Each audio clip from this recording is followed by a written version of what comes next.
வணக்கம். இப்ப நான் உங்களை ஒரு புண்ணிய பூமிக்கு அழைச்சிட்டு போறேன். புனிதர்கள் கடந்து போன பாதைய புண்ணிய பூமியா நினைக்கிறோம். ஆனா இந்த பூமி அதை விட ஒரு படி மேல. ஏன்னா நம்மையும் இந்த உலகத்தையும் படைச்ச கடவுளையே தன்னோட வயிற்றுல சுமந்த தாய் காட்சி தந்த இடம் தான் இது. அந்த அன்னைய பத்தி இப்ப நாம தெரிஞ்சுக்குவோம்.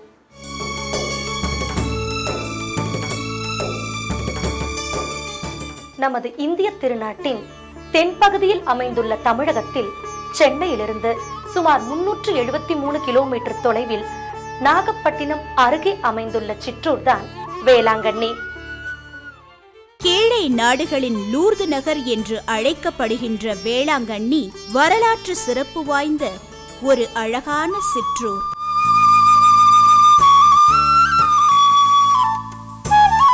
இங்கேதான் அகிலம் போற்றும் புனித ஆரோக்கிய மாதா தனது மகிமை நிறை மகனாம் இயேசுவை கையிலேந்தி காலமெல்லாம் கண் கலங்குவோரை கரை சேர்க்க காத்திருக்கிறார். அன்னையவள் காட்சி தந்த அற்புத பூமி இது.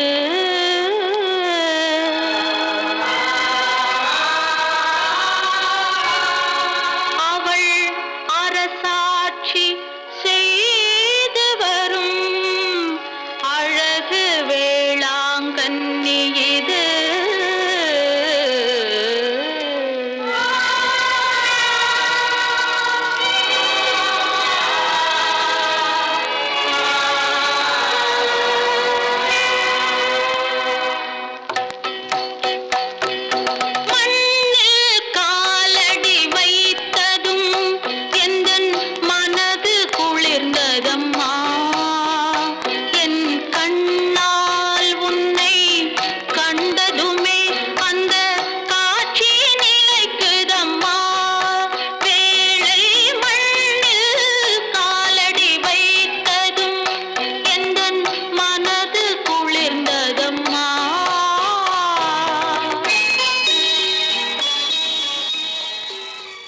இதுவரைக்கும் நாம மாதாவை பத்தி பார்த்தோம். இப்ப நாம அவங்க குடியிருக்கிற ஆலயத்தை பத்தி தெரிஞ்சுக்குவோம்.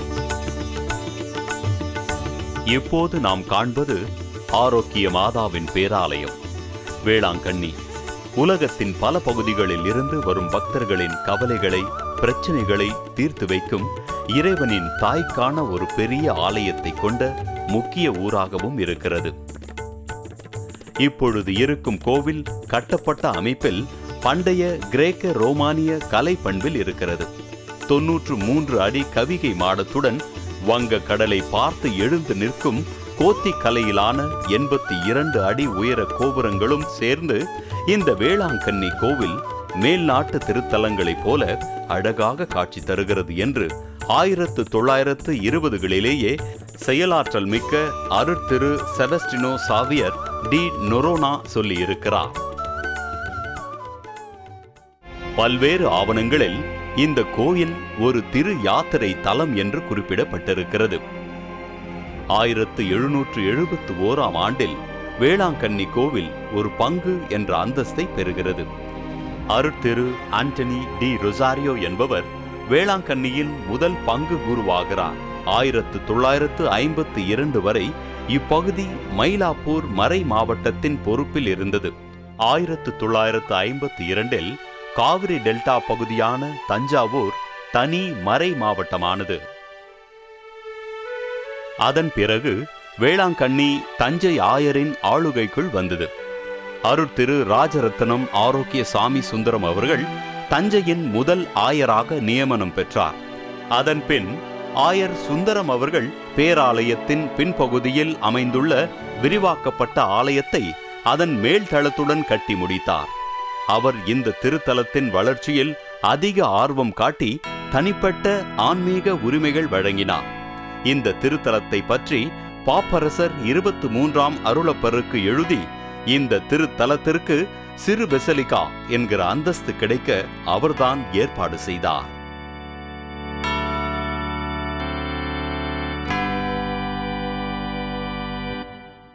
இப்ப நம்ம பார்த்த மாதா முதல்ல யாருக்கு காட்சி கொடுத்தாங்க, எங்க காட்சி கொடுத்தாங்க, அந்த இடம் இப்ப எப்படி இருக்குன்னு வாங்க தெரிஞ்சுக்குவோம். இப்பொழுது நீங்கள் காண்பது மாதா குளம். 16ஆம் நூற்றாண்டின் இறுதியில் நாகப்பட்டினத்தில் இருந்த செல்வந்தர் ஒருவருக்கு பால் கொண்டு சென்ற சிறுவன் ஒருவன் களைப்பின் மிகுதியால் அண்ணா பிள்ளை சாலையில் உள்ள குளத்தருகில் ஆலமரத்தடியில் சற்று இளைப்பாறினான். திடீரென நமது அன்னை அவன் முன் தோன்றி தம் கையில் இருந்த குழந்தை இயேசுவுக்கு சிறுவனிடமிருந்து பால் வாங்கி தருகிறார். அந்நாளில் இருந்து மாதா காட்சி தந்த இந்த குளத்தை மாதா குளம் என்று மக்கள் அழைக்கின்றனர். மாதா காட்சியளித்த இந்த மாதா குளத்து நீரை புனித நீராக, அருமருந்தாக பக்தர்கள் எடுத்துச் சென்று பருகி அன்னையின் கருணையால் நோய்களில் இருந்து நற்சுகமும் மன அமைதியும் பெறுகின்றனர். இந்த வேளாங்கண்ணியில மாதா 2 இடத்துல காட்சி கொடுத்திருக்காங்க. அவங்க 2ஆவதா காட்சி கொடுத்த இடத்தை இப்ப நாம பார்க்க போறோம். நடுத்திட்டு கோயில். வேளாங்கண்ணியில் உள்ள இந்த இடம் நடுத்திட்டு என்று அழைக்கப்படுகிறது. கால் ஊனமுற்ற சிறுவன் ஒருவன் இங்கே அமர்ந்து மோர் விற்று கொண்டிருந்தான். நமது தேவதாய் அவனுக்கு காட்சியளித்து தனது கையில் இருந்த குழந்தைக்கு அச்சிறுவனிடம் மோர் வாங்கி கொடுத்து அவன் கால் ஊனத்தை குணம் பெறச் செய்த அன்னை அச்சிறுவனை நாகைக்கு அனுப்பி குறிப்பிட்ட ஒருவர் வழியாக ஆலயம் அமைக்கச் செய்தார். அவ்வாலயத்தில் அமைக்கப் பெற்ற அன்னையின் திருச்சொரூபம்தான் இன்றும் பேராலய பீடத்தில் காட்சியளிக்கிறது. இப்படி வேளாங்கண்ணியில காட்சி கொடுத்த மாதா வேற எங்கெல்லாம் காட்சி கொடுத்திருக்காங்க தெரியுமா? அன்னை காட்சி தந்த இடங்கள். கிபி 1382ஆம் ஆண்டு மத்திய தெற்கு போலந்து நாட்டில் உள்ள செசுடோவாவில் கருப்பு நிற அன்னை காட்சி தந்தார். கிபி 1531ஆம் ஆண்டு மெக்சிகோவில் உள்ள குவாடல்யூப்பில் குளிர்முக அன்னை காட்சி தந்தார். கிபி 1798இல் இத்தாலி ரோம் நாட்டில் தனியருள் வழங்கும் சகாய அன்னை காட்சி தந்தார். கிபி 1806இல் பிரெஞ்சு நாட்டில் அற்புத பதக்க அருள் மரியன்னை காட்சி தந்தார்.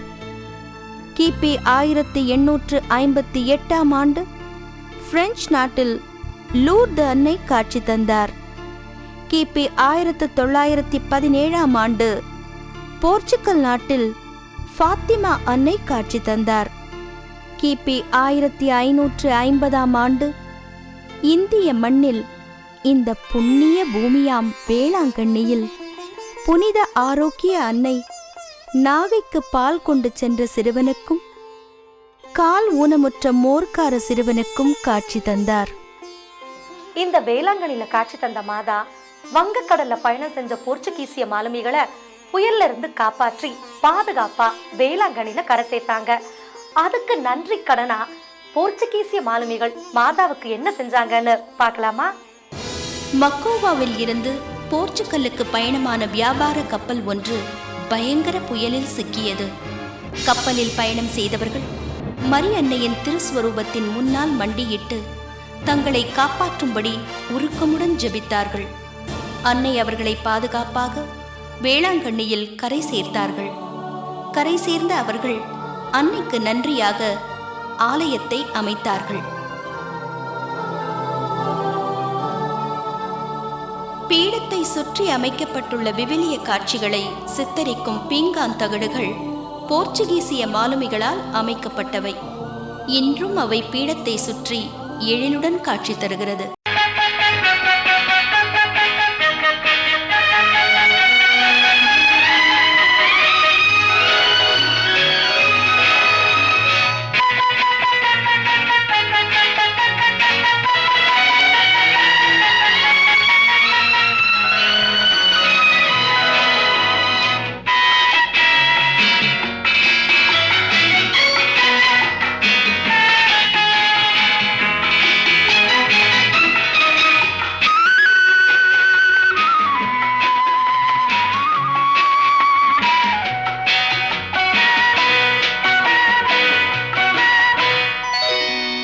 அன்னையே, ஆரோக்கிய அன்னையே, அழகுள்ள வேளையில் ஆலயம் கொண்ட எங்கள் அன்னையே,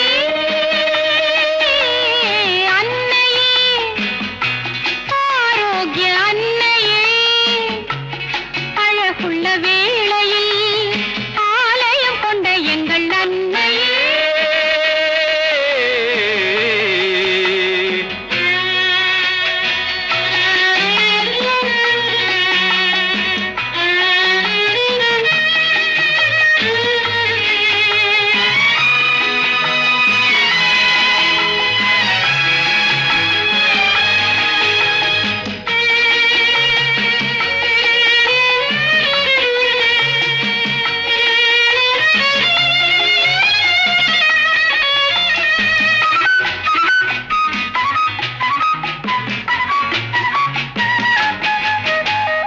கடலின் அலைகள் காவியம் பாடும் கூட்டமும் கருணை கூறும்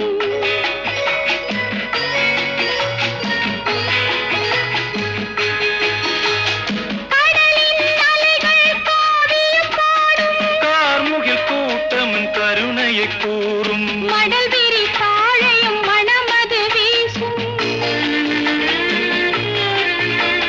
மடல் விரித்தாழையும் மணமது வீசும் மாதா உந்தன் மகிமையை சொல்லும் அன்னையே, ஆரோக்கிய அன்னையே, அழகுள்ள வேளையில் ஆலயம் கொண்ட எங்கள் அன்னையே.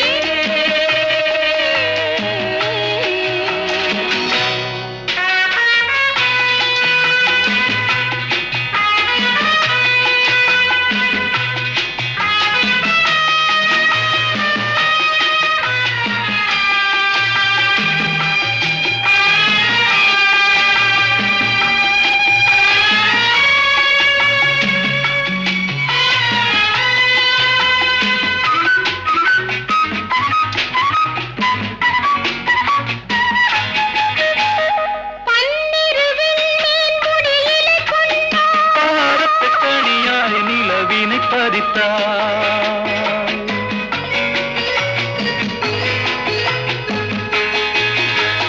பன்னிருவின் மீன் முடியிலே கொண்டாய், கனியாய் நிலவினை பதித்தாய் உன்னிரு கரங்களில் உலகத்தின் ஒளியாம், உன்னிரு கரங்களில் உலகத்தின் ஒளியாம் உத்தமன் இயேசு பாலனை கொண்டாய் அன்னையே, ஆரோக்கிய அன்னையே, அழகுள்ள வேளையில் ஆலயம் கொண்ட எங்கள் அன்னையே.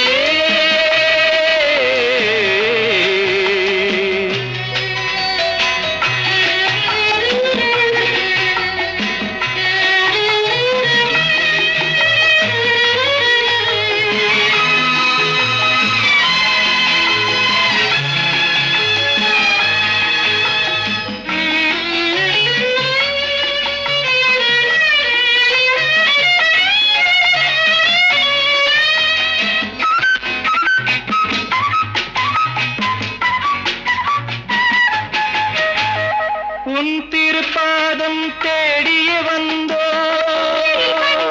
உள்ளத்தை கண்டோம்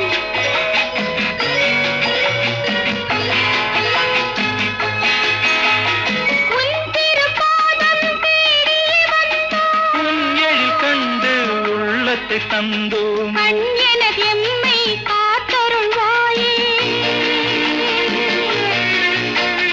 கண் என எம்மை காத்த